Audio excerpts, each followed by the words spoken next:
You ready? Ready? Ready? 1, 2, 3, 4! And what's happening, everybody? This is the Club of the Man 1993 coming at you for my first ever baseball video 2017. And it's not the predictions video. It's actually a video I should have made last year also because it was two well-deserving candidates, in my opinion, congratulating our well-deserving new Hall of Famers who head into Cooperstown later this year. As we heard earlier today, there were three people who went into the Hall of Fame: Jeff Bagwell, Tim Raines, and Pudge Rodriguez, or as we all remember him as, Pudge. Pudge got on his first ballot. Bagwell and Raines took a while, but they got in, which I'm glad because they're well-deserving candidates as well. Raines, though, I didn't really know too much about him, but I had to do a little bit of research before I did this video to congratulate them. First, Jeff Bagwell. I remember Jeff Bagwell from Backyard Baseball 2003, one of the first baseball games that I played as a child that actually got me into baseball, and he was someone I would definitely pick off my team because he was known for his power. And I didn't know until a few years ago, but he actually had decent speed also, and he's a first baseman, keep in mind. Not too many first basemen are really fast runners.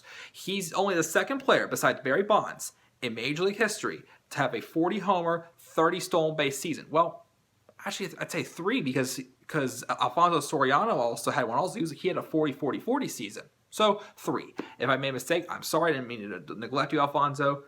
But yeah, he's also a former MVP and Rookie of the Year. Probably several Silver Slugger awards because he was one darn hitter with that fancy batting stance he had.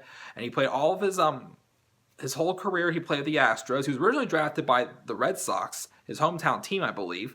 And his career got cut short a couple years, I'd say. He was only like 37 when he retired, but he had some injuries towards the end of his career that shortened his career up a little bit. So he retired in 2005. But once again, congratulations to Jeff Bagwell. Tim Raines, I had to do a little more research on him before I did this video because I wasn't quite sure too much about Tim Raines. I knew that he was a fast runner, as he did steal 808 bases. I believe he was a four-time Lou Brock recipient, which is the guy was given out back in the day, the people who stole the most bases. I don't see too many people getting like that high up in the stolen base categories these days, but it's still good accomplishment for him. Former All-Star, same with Bagwell, of course, All-Star as well. He won one batting title, I believe, and I believe he won a couple Gold Gloves, I believe. I'm not 100% sure. So most of his career with the Montreal Expos, and he was with the White Sox. I think he also spent his last season was in 2002 with the Marlins. I think he played every year from 1979 to 2002 except for the year 2000. But still, another well-deserving candidate. Congratulations, Tim Raines.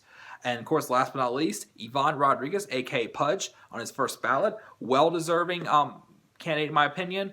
These are three guys who didn't use any PEDs in their career, and they got through on the fair ride. I have more respect for those guys than guys who use PEDs. If you use PEDs, I have no respect for you. I'm sorry. You shouldn't be doing that because baseball is a sport that I hold close to my heart, as most of you know. And people like, Barry Bonds or Alex Rodriguez or Mark McGwire, Sammy Sosa, I'm sorry, but what can I say? These are the guys who worked their butts off to be the great players they are and deserve to get into the Hall of Fame.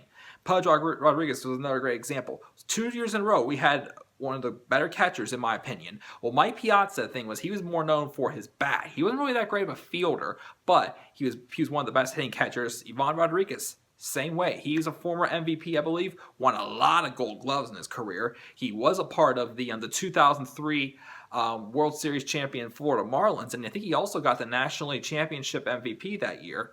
But one of the best defensive catchers I've seen. Great hitter as well. He came up a little bit short of 3,000 hits for his career, but what can you say? Not too many catchers get the 3,000 hits like him with the limited amount of playing time catchers usually get. He spent most of his career with the Rangers.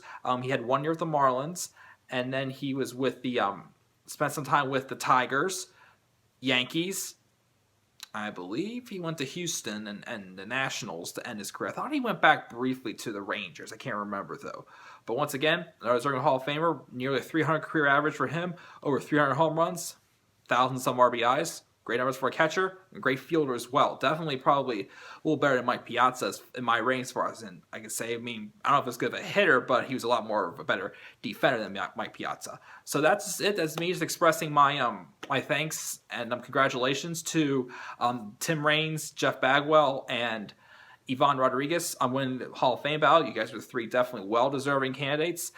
Two candidates that came up a little bit short this year, which I believe were on I know one was on his first ballot, one might have been on his second, can't remember. But Trevor Hoffman was 1% short of getting into the Hall of Fame. Vladimir Guerrero had about 71.4% of the votes. So I believe next year those two guys will easily get in. Who else would you like to see get into the MLB Hall of Fame? Leave your comments down in the comment section below. Follow me on Twitter at DemandedAirboy93. Make sure to subscribe to my channel and like this video. And also make sure I want to have the video that I mentioned in a couple videos ago for the Royal Rumble fantasy video I did with my friends Daniel Guys, Gene from Botch Squad Podcast, and Robbie from Robbie One Kenobi down in the description as well, to the Royal Rumble. For WWE fans, make sure you also check out my my Royal Rumble predicted match card, my recent WWE turn alert on Mickey James, and to stay tuned for more on my channel to come. So for that, guys, I'll see you guys later.